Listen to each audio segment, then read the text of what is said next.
Muchísimas gracias.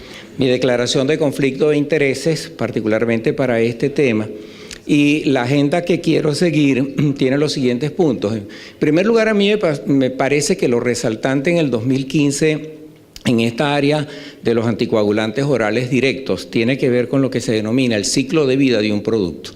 Y 2015 nos familiariza a los clínicos con las experiencias en el mundo real, pero sujetas a el quehacer de la investigación clínica. En este sentido, con respecto a Rivaroxaban, me voy a referir a publicados en el 2015 al registro Dresde en Alemania, a los estudios Santus y Salia. Con respecto a dabigatran, el uso en pacientes ancianos, también experiencia en estudio fase 4. Y basado en experiencia en 8 centros toxicológicos de los Estados Unidos de Norteamérica, un estudio interesante sobre apixaban y Rivaroxaban. En realidad, lo de los estudios observacionales en el mundo real, hay una serie de diferencias con lo que estamos acostumbrados. Los estudios fase 3 fundamentalmente son estudios de eficacia, mientras que estos estudios de fase 4 observacionales tienen que ver con la efectividad. Y de hecho la primera diferencia es en cuanto a la pregunta de investigación, dado que en los estudios de eficacia es si la intervención funciona en circunstancias ideales, mientras que los estudios de efectividad es si la intervención funciona en la vida real. La otra parte es que obviamente la población de los estudios de eficacia es una población altamente seleccionada y homogénea con varios criterios de exclusión, mientras que en los estudios de efectividad nos estamos refiriendo a una población heterogénea con poco o ningún criterio de exclusión. Los proveedores, cuando uno participa en un estudio fase 3, usualmente esto corresponde a un personal altamente experimentado y altamente entrenado, mientras que en la participación en los estudios de efectividad tiene que ver pues con los que hacemos la vida diaria de la práctica clínica. Y por supuesto, las intervenciones en los estudios de eficacia son estrictamente aplicadas siguiendo un protocolo sin intervenciones concurrentes, mientras que en la vida diaria son aplicadas las intervenciones con flexibilidad, intervenciones concomitantes y por supuesto los entrecruzamientos también son permitidos. Y de hecho uno de los primeros puntos llegado todos estos estudios de fase 3, como ven allí para cada uno de los 3 anticoagulantes orales directos, en el caso específico de prevención de ictus y ataque isquémico transitorio, embolismo sistémico en pacientes con FA no valvular. Fíjense lo referente a las tasas de descontinuación. Y si uno ve estos estudios, pues resulta que más o menos las tasas de descontinuación van oscilando desde el 20.7% hasta ser tan altas como el 34.4%. Y la diferencia con warfarina tampoco es que es muy grande. Y allí precisamente es donde viene la primera información que quería compartir con ustedes, y es lo que se obtiene de este registro de la población de Dresde en Saxony, en Alemania, donde participan más de 230 médicos, tanto en práctica privada como en los hospitales, y donde no hubo pues criterios de exclusión. Y aquí de ese estudio, en el mantenimiento de tratamiento con Rivaroxaban en pacientes con FA, fíjense que en el registro que va desde el 1 de octubre del 2011 al 30 de abril del 2014, de 2.603 pacientes en ese registro, 1.204 estaban recibiendo Rivaroxaban, es decir, el 46%. Datos que necesito que compartamos es que la dosis de Rivaroxaban en práctica diaria de 20 miligramos está en el 67% de esa población. La función renal alterada está en el 12.5%. De manera tal que a uno le da la impresión, ¿verdad? Y compartamos esto, que la diferencia aquí estamos hablando de un 33% que uno sospecha que es la indicación para Rivaroxaban 15 miligramos, pero que está basada en la función renal y estuvo alterada solo en el 12.5%, lo cual desde el punto de vista práctico lo que nos está diciendo es que muchas veces nosotros utilizamos la dosis de 15 miligramos, no necesariamente en el paciente que tiene la tasa de filtración glomerular entre 30 y 49, sino que hay otras variables y por eso hablaba del entrecruzamiento y de la realidad. Bien, la tasa de descontinuación da un valor del 18.4% y si nosotros buscamos esta variable desde el punto de vista de incidencia por 100 pacientes año, nos damos cuenta que en líneas generales andan alrededor del 14 descontinuaciones por cada 100 pacientes año. Y del juego de barras que tenemos aquí, fíjense que el periodo crítico para la descontinuación son los primeros 6 meses. Por eso, como decía el doctor Jesús ahorita, no es solo el hecho de escoger al paciente en el sentido de ver cuáles son los riesgos que pueda tener, sino también esos 6 primeros meses son críticos para nosotros en la práctica. ¿Y cuáles fueron las razones para esa descontinuación?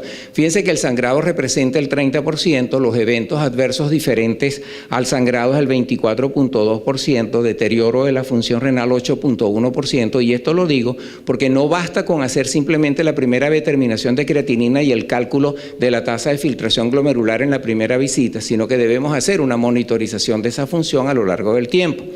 El estudio Santus, otro estudio fase 4, en este caso, no solo el interés del fabricante, sino una exigencia de EMA para que se hiciera este estudio, un estudio internacional prospectivo, no intervención, observacional de la práctica clínica rutinaria, seguimiento durante un año aproximadamente, y fíjense ustedes que de las características demográficas y clínicas quiero resaltar que la tasa de filtración glomerular entre 30 y 50 ml minutos es del 8%, y sorpresa, indicación de 15 miligramos ocurre en el 21%, o sea, ratifica lo mismo que se había observado en el registro Dresde, y es que la dosis de 15 miligramos no necesariamente refleja que es compromiso de la función renal.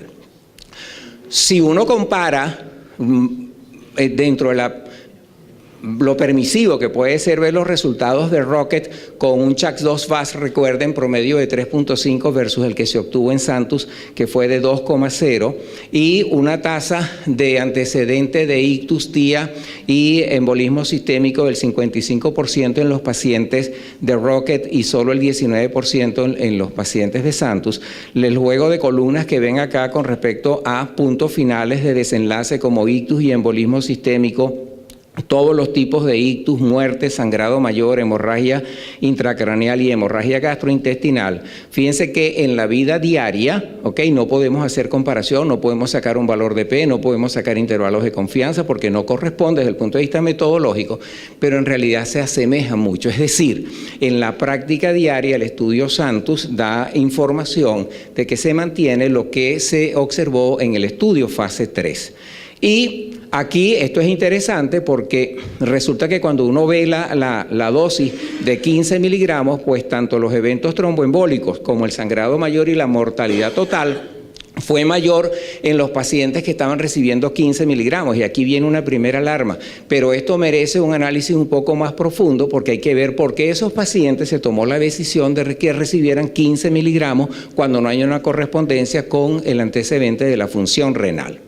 Otro estudio, el SALIAS, pero ahora en tromboembolismo venoso. Básicamente, fíjense que allá había un solo brazo en el estudio Santus, que era el rivaroxaban. Este es un estudio observacional, pero con 2 brazos. Prácticamente lo mismo que ocurrió en el estudio Einstein, comparando entonces rivaroxaban contra el tratamiento anticoagulante estándar y por lo menos durante 3 meses. Y en este estudio también son cosas con las que nos debemos familiarizar últimamente, que los análisis no son solo de tipo descriptivo, sino que ya tenemos que ver cosas como estas, análisis ajustado a la propensión.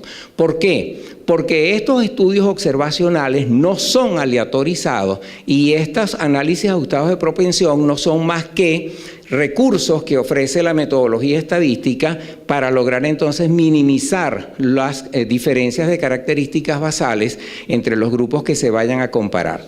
Y fíjense que para establecer esa puntuación de ajuste de propensión se tomaron en cuenta 125 variables y esto se hace estadísticamente. Lo interesante es que en los resultados de SALIA, con respecto a sangrado mayor, tromboembolismo venoso recurrente y mortalidad por cualquier causa, ajustado por puntaje de propensión, se repite lo que se observó en el estudio Einstein-DVT, y es que el comportamiento desde el punto de vista de efectividad y de seguridad refleja mucho lo que fue reportado en el estudio Einstein. De hecho, allí tienen los dos estudios y pueden comparar las columnas con respecto a sangrado mayor y tromboembolismo venoso, y fíjense que la escala la puse en 3 el eje de las Y para que veamos en realidad que se asemeja mucho el que se obtuvo en el estudio fase 3 con lo reportado en este estudio fase 4. Con respecto a dabigatran, me pareció interesante esta evaluación en otro estudio observacional realizado en Quebec, en Canadá, utilizando, eso sí, bases de datos administrativos, y donde lo que se hizo fue analizar en la práctica diaria si había alguna diferencia en el comportamiento entre que el paciente tuviera menos de 75 años o que tuviera más de 75 años. Y como ustedes pueden ver acá, si yo tomo en cuenta las dos dosis, no hay diferencia estadísticamente significativa con respecto a ictus y ataque isquémico transitorio entre que fueran menores de 75 o mayores de 75 años. Y eso mismo se repite si los analizo por separado, la dosis de 110 miligramos BID o la dosis de 150 miligramos BID. Y con respecto al sangrado en los pacientes, fíjense que se repite la tendencia que con dabigatran los pacientes sangran menos, pero es bastante curioso inclusive que observemos que particularmente la dosis de 110 miligramos en pacientes menores de 75 años, pues en verdad favorece bastante. En los mayores de 75 años ya la diferencia de los 110 miligramos no es tan ostensible. Por eso, haciendo hincapié en lo que nos decía Jesús Enrique hace poco, también debemos tomar en cuenta esto para evitar una cosa inherente al uso de todo anticoagulante, que es que el paciente pueda sangrar. Si nos referimos a la parte de hemorragia intracraneal, fíjese cómo se favorece extremadamente en comparación con el uso de warfarina, el uso de dabigatran en la práctica diaria. Y este estudio observacional, que es realizado, como les dije, en 8 centros toxicológicos de los Estados Unidos, el objetivo fue describir cuáles eran los efectos clínicos y los resultados de la ingestión de rivaroxaban o de apixaban, que habían llevado a un total de 223 pacientes, 198 relacionados con exposición a rivaroxaban y 25 con apixaban, a ir a estos que nosotros llamamos los centros toxicológicos. Me interesa entonces que veamos lo siguiente. De los 198 pacientes con rivaroxaban, la exposición y el haber llevado a los pacientes a estos eventos adversos fue por error terapéutico en el 75% de los casos y en el 68% en el caso de apixaban. Una vez más, para que estemos conscientes de que debemos nosotros vigilar lo que estamos haciendo, educar al paciente, porque allí está. Esa es la razón por la cual estos pacientes acudieron. Fundamentalmente fueron errores terapéuticos. El uso no intencional, 12% en riva, 8% en apixaban. Reacción adversa fue 7% en el caso de riva y 20% en el caso de apixaban. Y fíjense que con el intento suicida, 6% en el caso de riva, 0 para el caso de apixaban. Con respecto a las pruebas de coagulación, porque nos llegan estos pacientes, entonces, bueno, miren, ahí están los sitios de sangrado. Desde el punto de vista de sangrado como eventos registrados en estos pacientes, el sangrado fue del 6% para los pacientes que se expusieron a rivaroxaban y de 17% en los pacientes expuestos a apixa. La segunda línea dice cuáles fueron los sitios en los cuales se detectaron esos sangrados. Y la parte correspondiente a el valor que pudiera tener el tiempo de protrombina, fíjense que no es útil. Si ustedes ven los casos de rivaroxaban, se registró de los 11 pacientes en 4 y estuvo prolongado solo en 1 de ellos, mientras que de los 4 pacientes en el caso de apixa fue registrado en 2 y en ninguno estuvo prolongado. Es decir, yo no debo basarme solo en el tiempo de protrombina para estar seguro de que tenga o no tenga que ver ese sangrado con el uso de la droga. En conclusiones, entonces, la aplicación de resultados de los ensayos aleatorios controlados a la práctica clínica suele ser limitada porque es una población ideal y nosotros estamos manejándolo en la vida real. Ese estudio entonces del mundo real, como dije, sirve de puente entre lo que es los ensayos aleatorios controlados y la práctica clínica diaria y por supuesto los estudios fase 4 que son post aprobación o post mercadeo, como los mencionan, del ciclo vital de los anticoagulantes orales directos, son determinantes para confirmar la efectividad y la seguridad y además afianzar la aceptación en el uso en la práctica clínica diaria de todas estas nuevas drogas. Muchísimas gracias por su atención.